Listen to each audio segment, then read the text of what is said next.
Well, hello, everyone, and welcome to this 30 Minutes of Excellence extended session on contracting to support registered apprenticeship.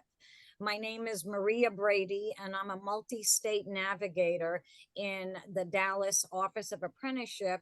Although I work in Dallas, Texas, I do have some national responsibilities as it pertains to, for instance, WIOA, the Workforce Innovation and Opportunity Act. Before I turn to the first content slide, I just want to bring us all back to the same place, and namely, what is registered apprenticeship?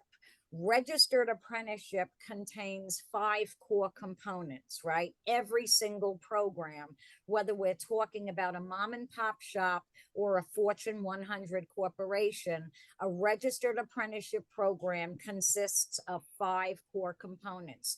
The first is always going to be the employer. You cannot have a registered apprenticeship program without an employer. They're the foundation of the program. They are the driver of the program. They also provide the structured on-the-job learning, which is the second component. That on-the-job learning is absolutely critical. It's earn while you learn, right? And then the third component is related instruction, which is the academic or conceptual component of the program, and that supports the on-the-job learning.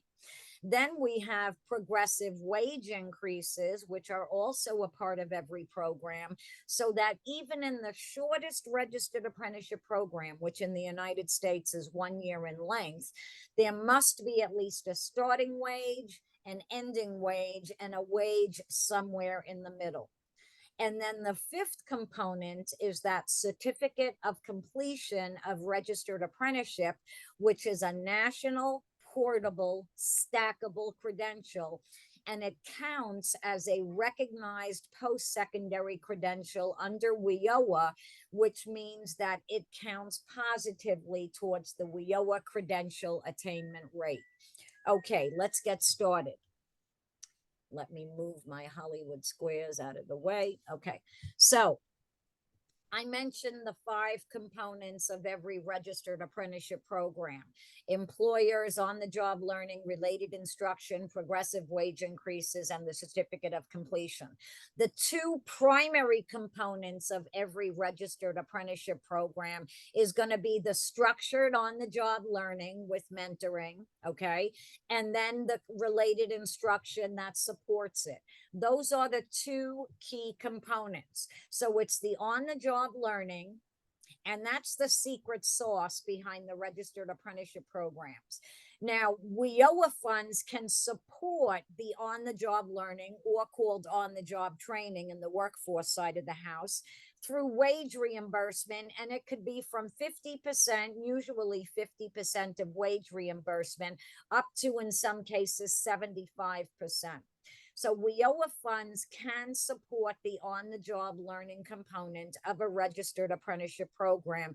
Obviously, the individual who becomes an apprentice must be eligible for WIOA. The related instruction, also called related technical instruction, related training and instruction, a lot of people call it RTI. I call it related instruction because that's right out of the regulations, and it supports the on-the-job learning or on-the-job training. And let me say something about that moniker. On-the-job training is a statutory term for the workforce, currently for WIOA, and for WIA before it, and JTPA before that. So on-the-job training, or OJT, is a statutory term in workforce legislation. OJL, or on-the-job learning, is a regulatory term in registered apprenticeship. So that's why you see on-the-job learning and on-the-job training. So we have the regulatory term under apprenticeship and the statutory term under workforce. Please know that practically speaking, they are the same. Now, when you're talking about WIOA funds to support the related instruction component or that academic component, the provider has to be an eligible training provider. Now, all registered apprenticeship program sponsors are automatically considered eligible training providers, but they have to opt in for placement on the eligible training provider list. Doing so allows the sponsor or their provider of related instruction to receive ITAs, or individual training accounts, that fund that academic component for WIOA eligible participants. So the related instruction is covered by an ITA. And I've spent a lot of time with NAUDUP and with the TA Center of Excellence on providing training on eligible training providers and the eligible training provider list. I did a webinar much like this one back in January of 2023, and that is available on NAUDUP's website. But in terms of OJL or OJT, that's going to be through a contract. That's not an ITA. Okay. On the job learning or on the job training is financed through a contract, not an ITA. Now, something that you need to keep in mind, and think about it this way. Think about two kinds of OJT or OJL, whatever works for you. There's regular OJT or standalone OJT, and that's the OJT that most people think about. That's a powerful intervention. There's a lot of research on how powerful it is and how much it supports higher earnings, greater employment numbers. You got it, okay? OJTs, a regular OJT, is going to last maybe 30 days, maybe 6 months. However, it's typically not longer than that, and it's going to be based on state and local policy. Now, when you have a regular OJT contract, you know, or you probably know, that there must be an individual training plan for each individual. So for every OJT contract for an individual, that individual must have a training plan, and there has to be documentation of regular progress. Now, OJT or OJL, as part of a registered apprenticeship program, is different. Okay, it takes the form of structured on-the-job learning with mentoring. Now, the shortest program in the United States, as I alluded to on the last slide, is at least a year in length. Basically, our regulations say must be at least 2,000 hours, and we translate that into a year. It's generally a year. And I use that qualification generally because it might take somebody more than a year to complete 2,000 hours. Think about a high school student in a registered apprenticeship program. They're not going to be able to work full time. So to get to that 2,000-hour point may take them longer than a year. Now, here is a very big difference between regular OJT and OJT as part of a RAP.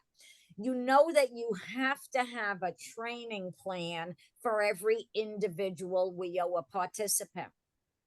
But the training plan for a registered apprentice is their Appendix A. The Appendix A describes in gory detail all of the components of the RAP, the components that I talked about. And that includes the on-the-job learning or on-the-job training component. So therefore, although you have an individual training plan for regular OJT, you have the Appendix A as part of a registered apprenticeship program, and every apprentice is following that Appendix A. Keep that in mind. The Appendix A is based on the Registered Apprenticeship Program, and all apprentices are following the Appendix A.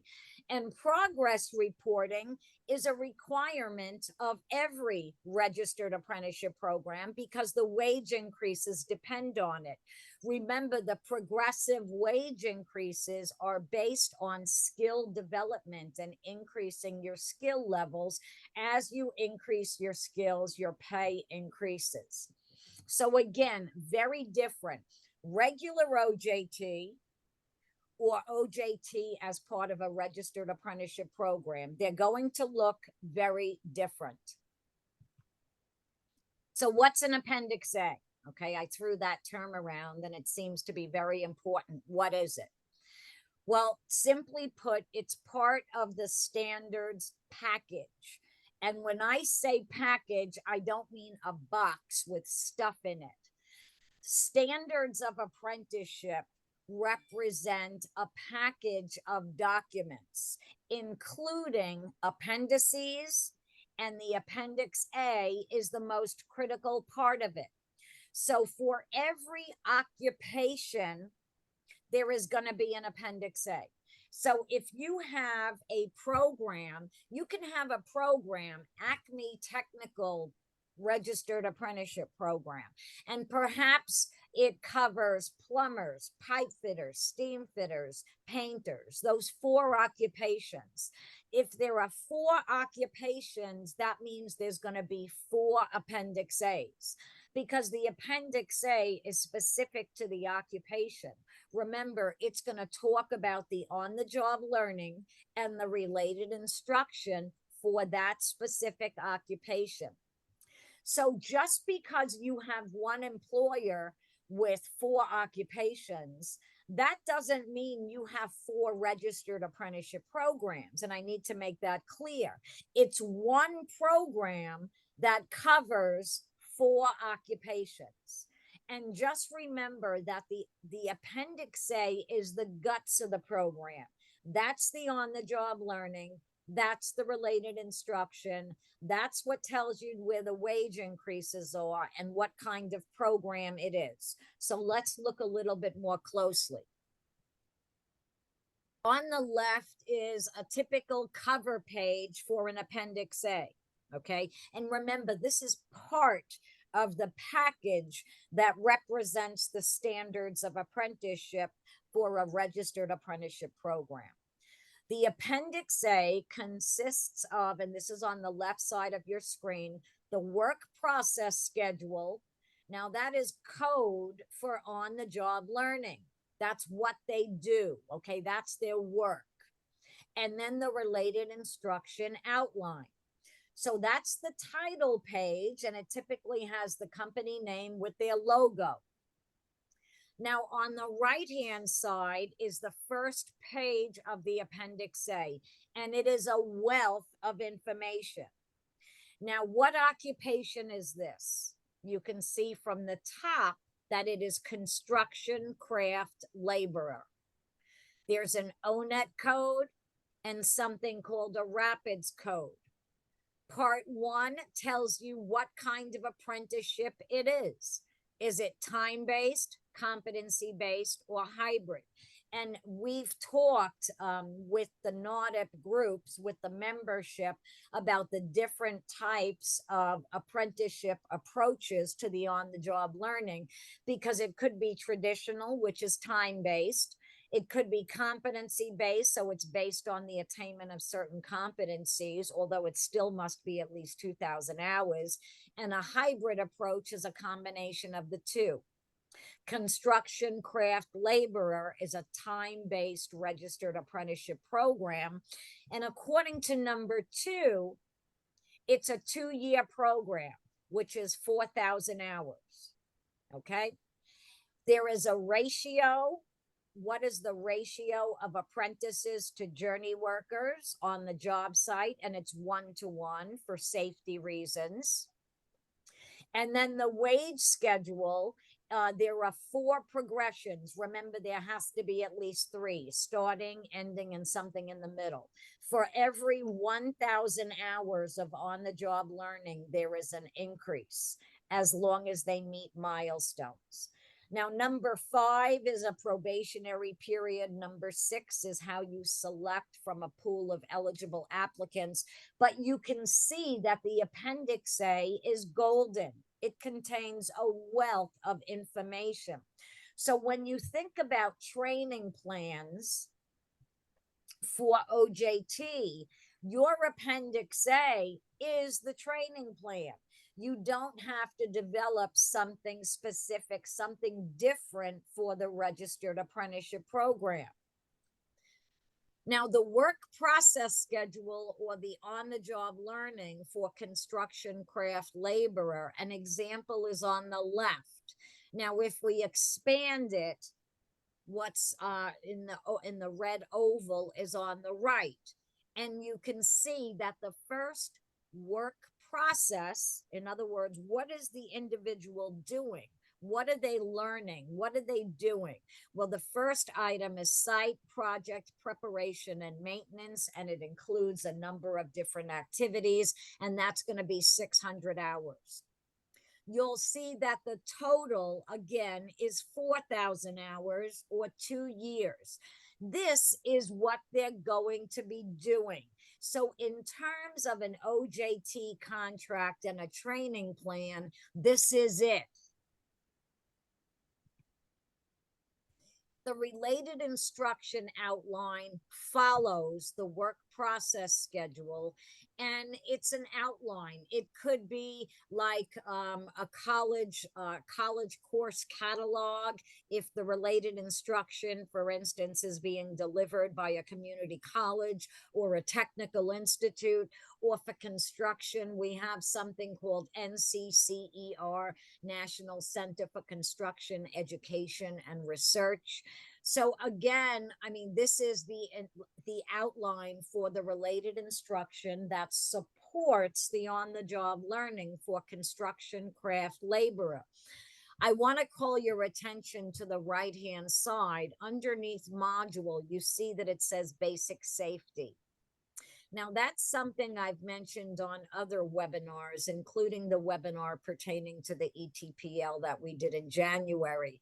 Safety must be a part of all registered apprenticeship programs, regardless of whether you're talking about a construction craft laborer or a financial analyst. Now, the safety is going to look different, obviously, but there still must be safety part of the on-the-job learning and the related instruction. Excuse me. Okay. Once your registered apprenticeship program is on the eligible training provider list, okay, which we've talked about before, and once those ITAs, or individual training accounts, are flowing to take care of the costs or part of the cost of the related instruction, everything else pertaining to registered apprenticeship is going to be financed through a contract. It could be a contract for one apprentice, obviously, who is WIOA eligible. Okay. And typically, if they're already employed, typically they won't be eligible because of the low income priority that is a part of WIOA adult requirements. However, some states, some local boards have self-sufficiency requirements so that you could still be working and be WIOA eligible if you don't make that self-sufficiency standard. So keep in mind the OJT contract for one apprentice or for one individual. If it was a standalone OJT, you would have to develop an individual training plan for that occupation. For the one apprentice, it's going to be the Appendix A. That is the training plan.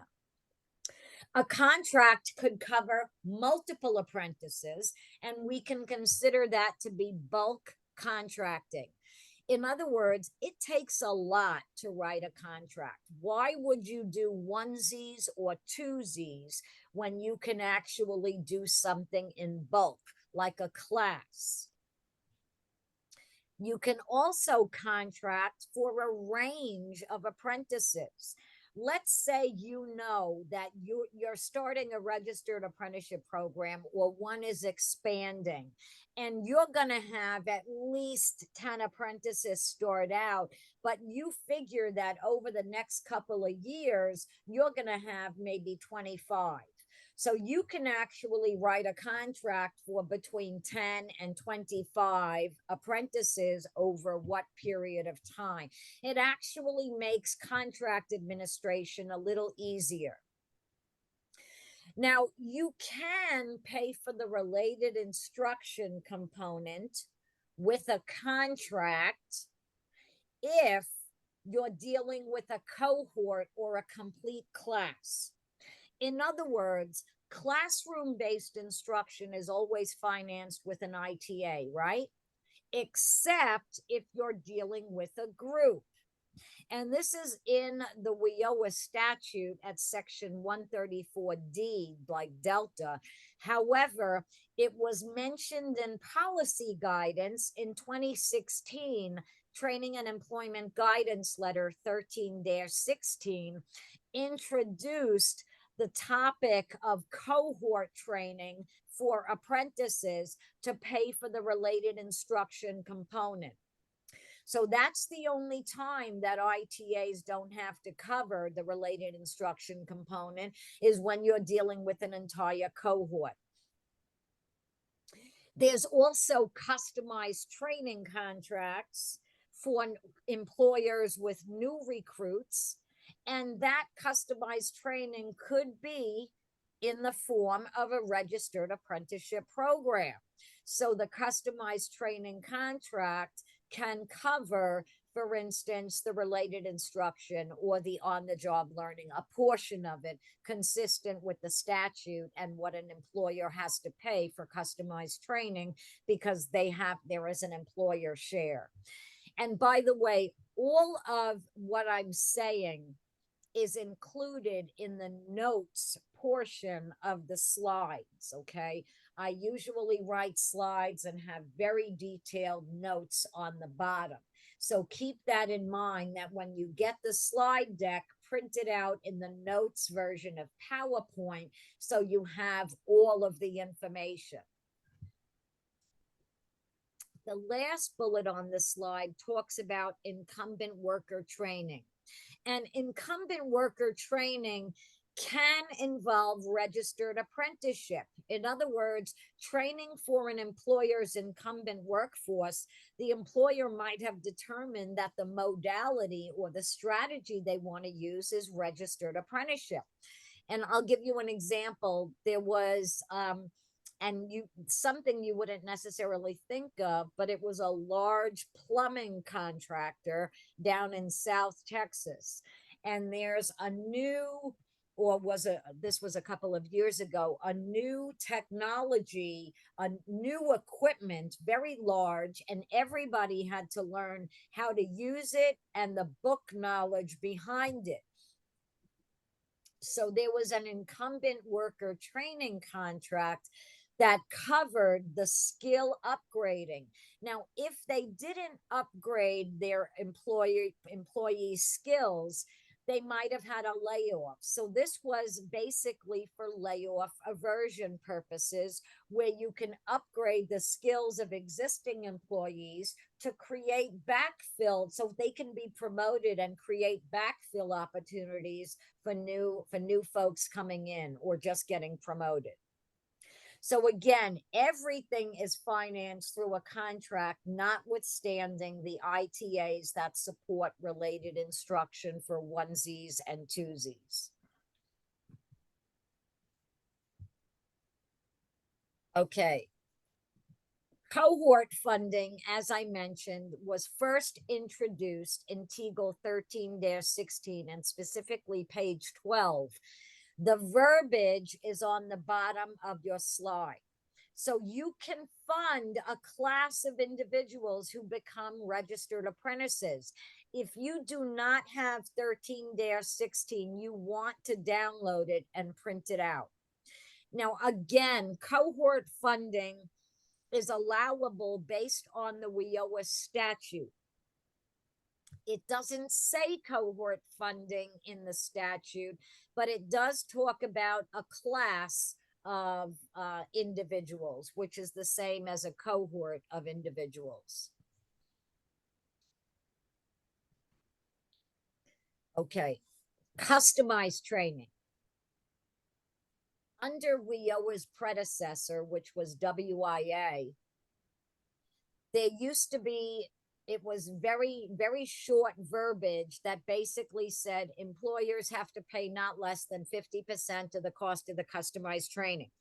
Now, there are a lot of stipulations regarding customized training. And to keep it easier, I just put the definition in the slide notes. So everything you need is in the slide notes.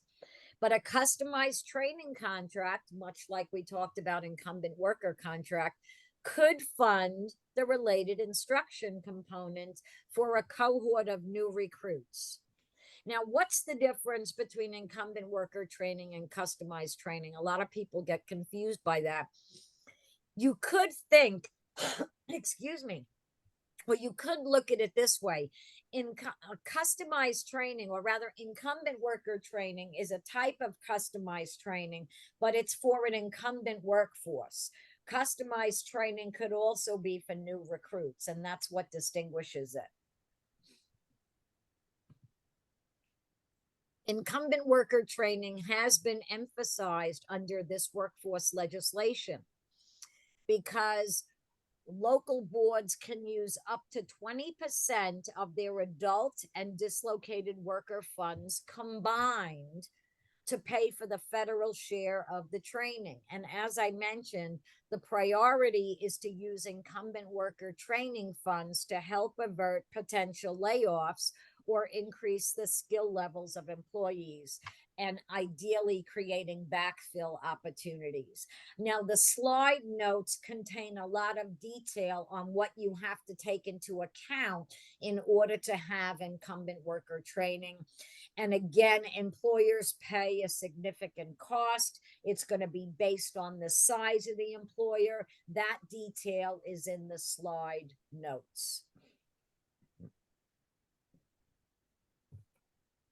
So what do you do? My first suggestion is to get a copy of your state and your local OJT policy. If there's a separate customized training policy, get a copy of that. If there's a separate incumbent worker training policy, get a copy of that too. What I see when I look at state and local OJT policies is oftentimes it's too restrictive. I recently saw a local OJT policy where the maximum length was 3 months. Now that's, and then if you wanted to go beyond that, you had to basically, give your firstborn, something like that. So that actually is not administratively expedient, because you want to be able to go in excess of 3 months if possible. Certainly for a registered apprenticeship program, a lot of policies go to 6 or 9 months. And that's not to say that you have to fund 6 months or 9 months, but up to that point. If you say up to 3 months, you're really shooting yourself in the foot, because every time it goes beyond that, you have to get approval. Now, does the OJT policy focus on standalone OJT? Most OJT policies do, because they don't seem to understand the differences between standalone or regular OJT and OJT as part of a registered apprenticeship program. You really do need to keep asking questions to solidify your understanding. There's not going to be a silly question. This is not something you just pick up like that. It's complicated, and WIOA itself is complicated, and contracting is complicated. Now, somebody has their hand up, and I can see that. I can't see the chat, but I can see somebody has a hand raised. Do you want to ask your question now or wait?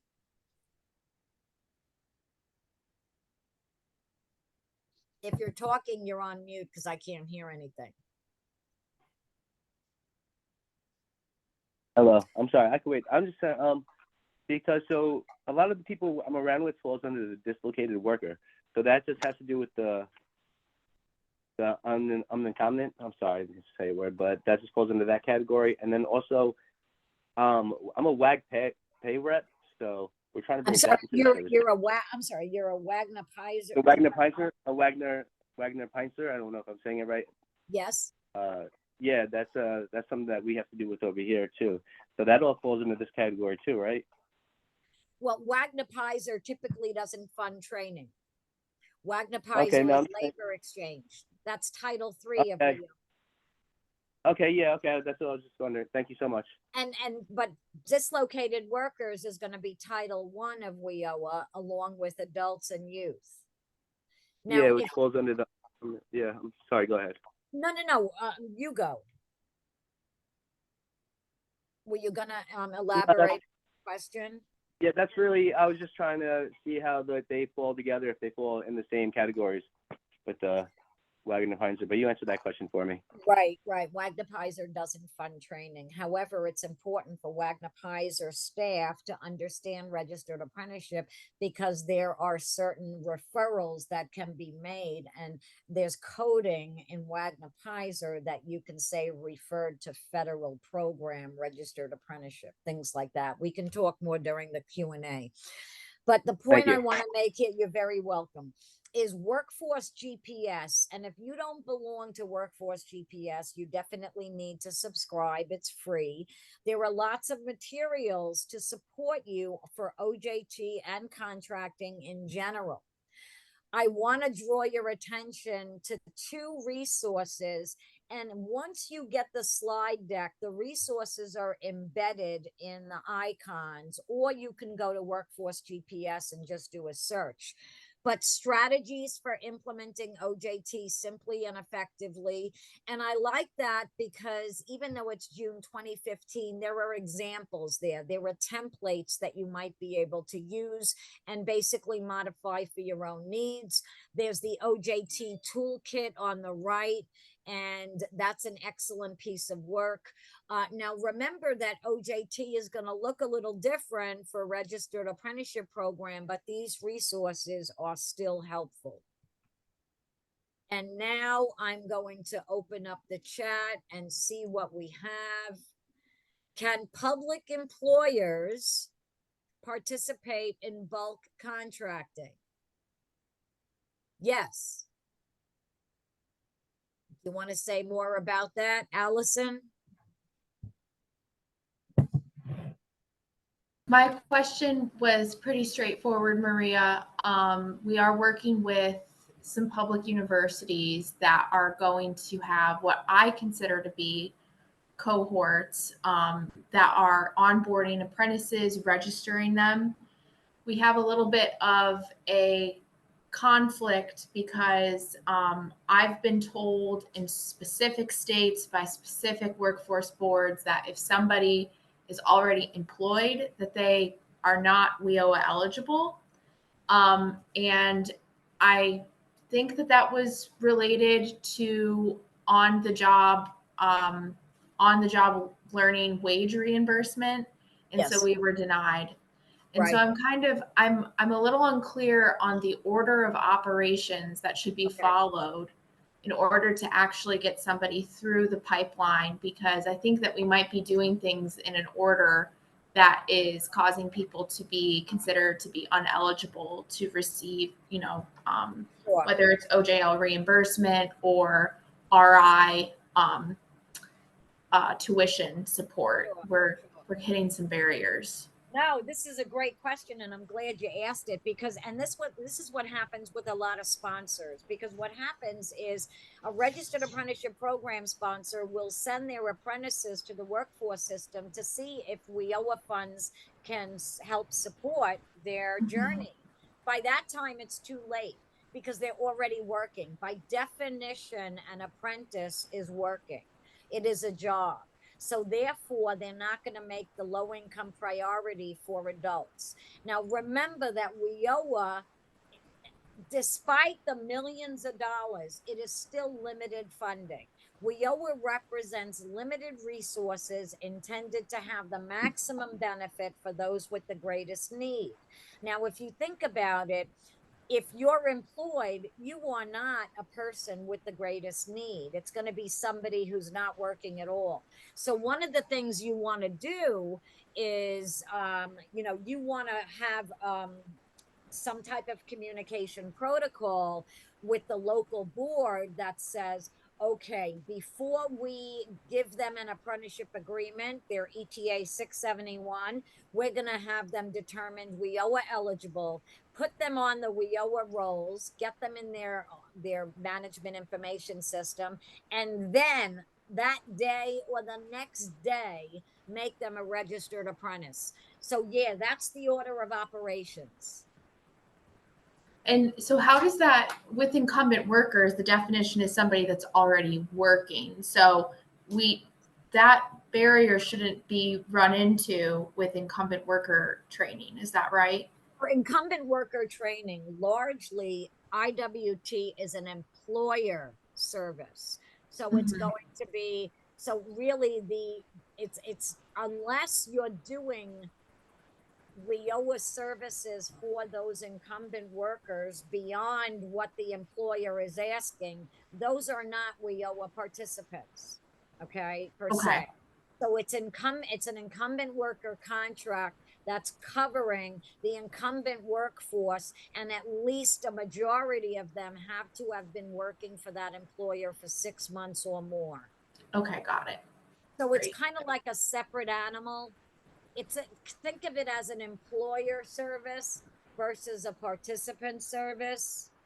Right. It's I one way think of that looking might at be more right for us. I really appreciate the it. information. Okay.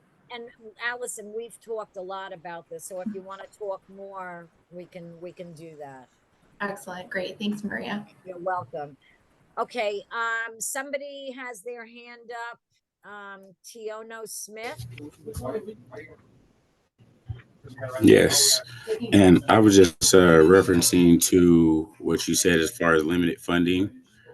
So even when it's limited funding, aren't they to write like a voucher to the sponsors if they do run out of funding? No. If they run out of funding, it's not like they can issue a promise to fund. Is that what you're asking? Yeah, because I had read something like that in the federal laws or whatnot that said that they were to write vouchers and let the client continue with the program. I'm not sure what you're referring to. Okay, if I find it, I'll put it in the chat. But thank you. Okay. Brett, I think I know the answer to this, but I just wanted to confirm you can't write supportive services into the contract, right? yes, you can. Oh, you can? Yes. Okay, and it doesn't preclude an IEP. You still need an IEP? When you say IEP, you mean individual employment plan? Yes. That's a little different than what the training, the IEP is a WIOA requirement for adults and dislocated workers. Is that what you're talking about? Yes. Okay, that's separate from the training plan that has to be attached to like an OJL or OJT contract. That's two different things. Thank you. I bet that I confused you even more, Brett. Now we've talked before, so if you want to reach out to me offline, we can continue the dialogue. Okay. Claire. Hi, Claire. You can use the occupation finder on apprenticeship.gov to see if competency-based is available option for the occupation. Yes, you can. Can all apprenticeships be competency-based? The answer is no. Actually, let me start at the top instead of the bottom. You can, for instance, construction occupations cannot be competency-based. Okay. Are you ready to start? Oh, okay. Hi, Maria. I checked with Melissa and she said she did receive an email. She's going to forward it. She wanted me to let you know that you might want to have a conversation. Okay. All right. Okay, that's it. No more questions. What other questions do you have? We have some time. Maria, this is Allison again. I just raised my hand. I'm going to lower it. Can you define what is a cohort? We use that word a lot in our own group sponsor program, but where can we find the definition of what a cohort is? Well, the easiest way is for me to say, and this is going to Okay. sound flippant, you know, and I don't mean it to, but you could Google it. But I remember learning about cohorts when I went to college and I was doing research. So it was a cohort, like a group that was subject to whatever intervention. So a cohort is a group of like individuals, they're peers. Mm-hmm. So a Mm-hmm. cohort could be a cohort is everyone on this webinar. Right. Everyone on this webinar is a cohort. It is a group of individuals, right? But it's typically, you know, for something specific, like a class, a cohort that's doing the OJL that begins November 1st. That's a cohort. What are you looking for there? What am I not saying? Well, I guess when I'm thinking of, these bulk contracts, Yes. if it's a range of, if it covers a range of people from 10 to 25 people that are part of a cohort, does that mean they all have to be part of the same employer? Does that mean they all have to start on the same date? Do they all have to have the same occupation? If it's Or could one, it, I'm sorry. If it's one employer, that's one contract, right? Because got you're it. going to have a contract with the employer and you're going to want to work with them, let's say 10 to 25. So it's the cohort for that contract. I mean, that's one Mhm. way of looking at it. Or you could say that that contract for a range of apprentices is actually going to cover, I don't know, 3 to 6 cohorts. You could say something like that. You know what I mean? Like that Yep. start on November and that end in January because that's all you're paying for. Okay. Understood. Got it. Okay. How do you recommend asking for the Appendix A? Are RAPs forthcoming with this? Yes. Now, that's a good question. What if we are supporting the employer and they have to ask the sponsor? Will this seem like a friendly ask? You bet. Here's the thing. This is a really important question. Okay. Employers want nothing more than to have a 50% wage reimbursement to get them started, right? You want that money? We need your Appendix A. And guess what? It's right in your file cabinet because it's right there. Give me a copy of it, and that's the training plan for your apprentices. They should be forthcoming because you're giving them money. Does that make sense? All right. The chat is moving. Does that help? If and you could say a condition of this bulk contract or OJL contract is that we get the Appendix A. Stephanie, good to see you. Or see your name anyway. If your local policy is only 6 months, what happens during the other 6 months of training for the participant in the RAP? Well, you could either use grant funds, apprenticeship grant funds, which Louisiana, Stephanie is from Louisiana, which Louisiana actually, you got an extension to next June 30th. So grant funds could take care of it. There's also, you could go beyond 6 months if your policy allows for extenuating circumstances. But if it's only 6 months, I mean, typically you want to support the on-the-job learning initially when wages are lower. But when they start earning their increases, they should be able to afford, they should be able to participate in their own intervention. Does that help, Stephanie? Yes, ma'am. Thank you. Okay. Brett, it's in Rapids if the employer has access. What's in Rapids? Oh, the Appendix A. Yes. An employer should have access to Rapids if they're in a Rapids state. I mean, they're the ones that are entering the apprentices and all of the changes with apprentices. I would be interested in speaking with you offline. Okay, give me a call. You have my email. Okay. And Tiona Smith raised your hand again. Yes, what can I do for you? What happens with federal or OA apprenticeships when the state comes in and takes over? I'm sorry, what do you mean? You mean like you're deregistered? No, like you register as Office of apprenticeship, and then the state comes in and starts a state apprenticeship. I don't know what you're Like they referring become the to. ones that start to manage the apprenticeships for the state instead of the Office of Apprenticeship. Oh, so you're talking about different states, an OA state versus an SAA state. Is that what you're Right, talking about? right. So like if you started as, An a OA OA state, state, and right, then and the then state, the you're state still a comes in. registered apprenticeship program in that state. Um, you're still a program in that state. Would you fall under the state regulations and laws, or I mean, It's because gonna pretty be much the state is like a even manager, right, for the even Office of SAA, Apprenticeship? even SAAs have to follow federal regulations, federal apprenticeship regulations. Now, an SAA has to have their own state legislation as well, but it has to be consistent with federal regulations. So, but it does not have, it should not change the registered apprenticeship program. It's still a registered apprenticeship program. It's just that the oversight is different. So they wouldn't, so they wouldn't have to like re-register with the state then?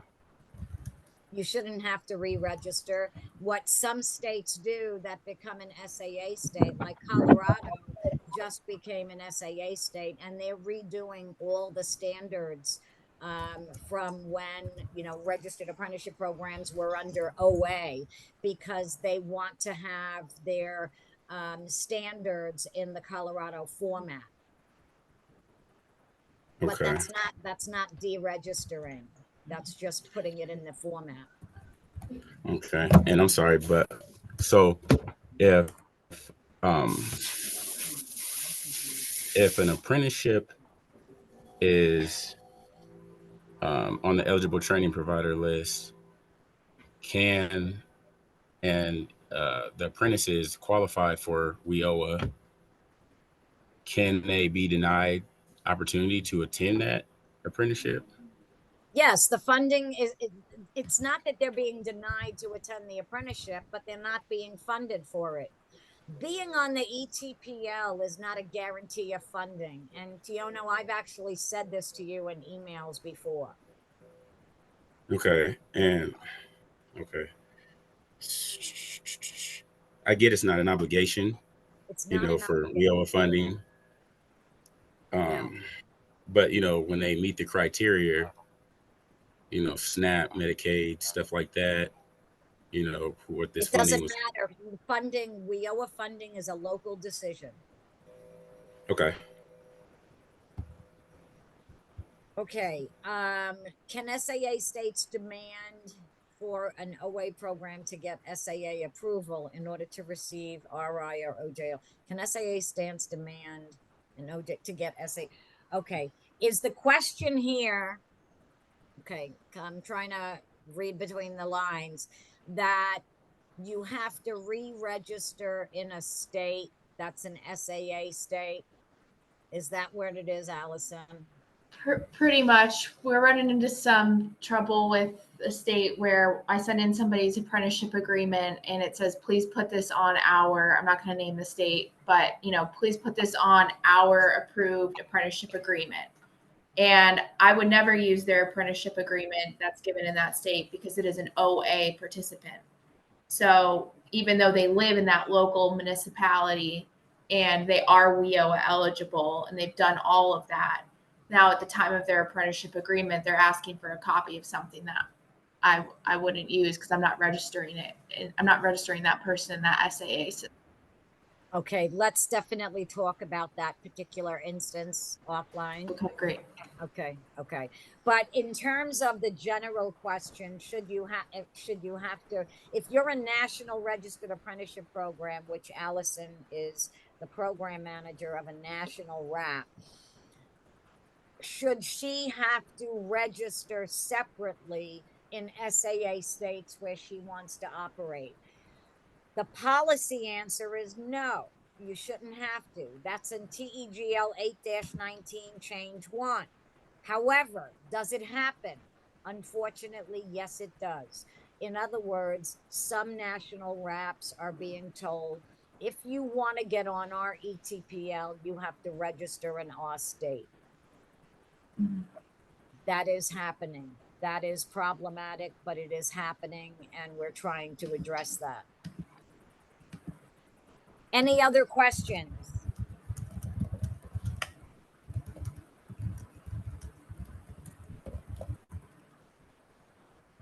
Okay, Jackie, I don't know if you want to take it from here. Sure. Thank you all for attending. We will send out the slides for everyone for future reference, and we'll also send the link to the recording. Have a great afternoon. Thank you. Thank you, everyone.